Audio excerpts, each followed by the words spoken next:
Hello everyone, আসসালামু আলাইকুম। ক্ষীর পাটিসাপটা পিঠা তৈরি করার জন্য প্রথমে আমি গুড়ি নিয়ে নেব। গুড়ির মধ্যে পরিমাণ মতো লবণ, দুধ ও পানি দিয়ে গোলাটা গুলিয়ে নেব। তারপর আমি কিছুক্ষণের জন্য রেস্টে রেখে দেব। একটি কড়াইতে আমি দিয়ে দিলাম দুধ, তার মধ্যে আমি এলাচ গুঁড়ি দিয়ে দিলাম, গুলিয়ে রাখা মিঠা পরিমাণ মতো ও নারকেল কুচি দিয়ে দিলাম।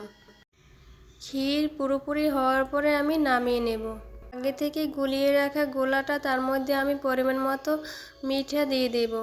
পরে আমি চুলায় বসিয়ে দেব একটি কড়াইয়ের মধ্যে আমি হালকা পরিমাণে তেল দিয়ে মুছে নেব।